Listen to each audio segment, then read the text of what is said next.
3 मार्च चंद्र ग्रहण के दौरान गर्भवती महिलाएं क्या करें क्या नहीं, वो भोजन की शुद्धता क्यों जरूरी है। 3 मार्च जब हमारा चंद्र ग्रहण लग रहा है तो ग्रहण काल के अंदर भोजन और जल की शुद्धता बनाए रखना अत्यंत आवश्यक होता है और उसके लिए शास्त्रों में 2 विशेष उपाय बताए गए हैं। सबसे पहले कुशाघास या जिसे द्रव घास भी कहा जाता है।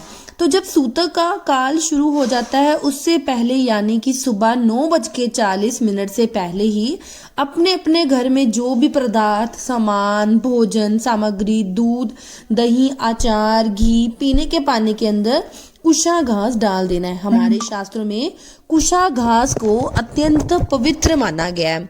ये नकारात्मक ऊर्जाओं को शोषित करने की शक्ति रखता है। अगर आपके पास कुशाघास उपलब्ध नहीं है तो आप काले तिल भी अपने भोजन या जल में डाल सकते हैं। काले तिल को शनि ग्रह से संबंधित माना जाता है और ये ग्रहण काल में उत्पन्न होने वाले दोषों का भी शमन करता है।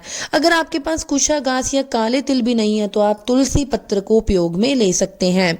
आपकी रसोई में जो भी भोजन के पदार्थ हैं, फ्रिज है, पानी है और अन्य जो भी खाने पीने की सामग्री है, उन सबके अंदर आप तुलसी पत्र रख सकते हैं।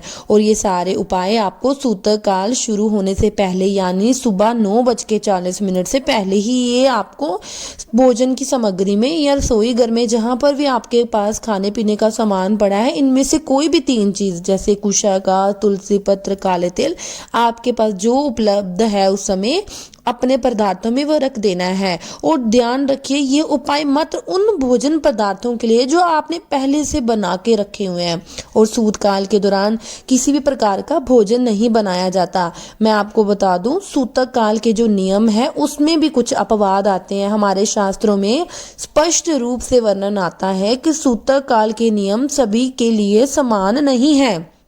जो बच्चे हैं, जो वृद्ध व्यक्ति, बीमार लोग या गर्भवती महिलाएं या स्तनपान कराने वाली महिलाएं हैं, उनके लिए शास्त्रों में छूट दी गई है। तो इसलिए उन सभी के लिए उनका सूतक काल जो है वो थोड़ी देर से आरंभ हो रहा है। तो इस बार बच्चों के लिए, वृद्ध व्यक्तियों के लिए, बीमार व्यक्तियों के लिए, गर्भवती और स्तनपान करवाने वाली माताओं के लिए जो सूतक का समय है 3 मार्च वो सुबह से नहीं शुरू हो रहा है। उनका सूतक शुरू होगा दोपहर को 3:28 से शाम 6:46 तक रहेगा। उनको सिर्फ 3 घंटे 30 मिनट ही सूतक के नियमों का पालन करना होगा।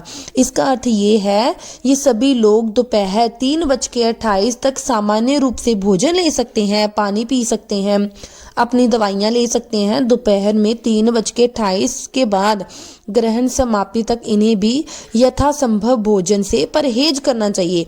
लेकिन अगर आपको बहुत ज़्यादा शारीरिक आवश्यकता लग रही है तो भगवान का स्मरण करते हुए जल या आवश्यक भोजन ले सकते हैं। लेकिन ज़्यादा से ज़्यादा प्रयास करें इस समय के दौरान, ग्रहण काल के दौरान कम से कम 3 घंटे की अवधि के दौरान किसी प्रकार का भोजन या जल लेने से बचें।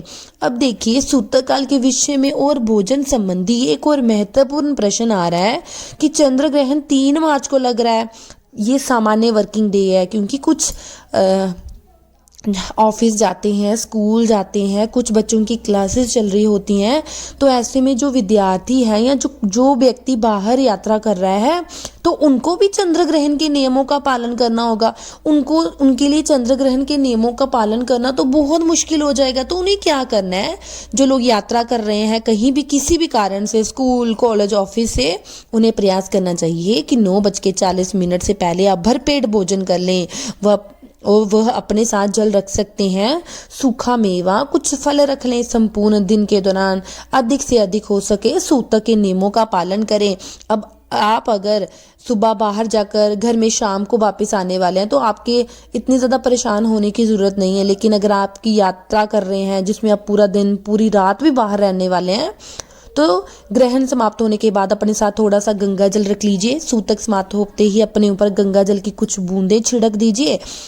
मानसिक स्नान कर सकते हैं क्योंकि यात्रा के स्नान करना संभव नहीं हो पाता। तो आप जो अपने साथ भोजन लेके गए हैं उसे स्वीकार कर सकते हैं या अनुकल्प प्रसाद जो है वो ले सकते हैं, फलाहार ले सकते हैं। लेकिन जो भी आप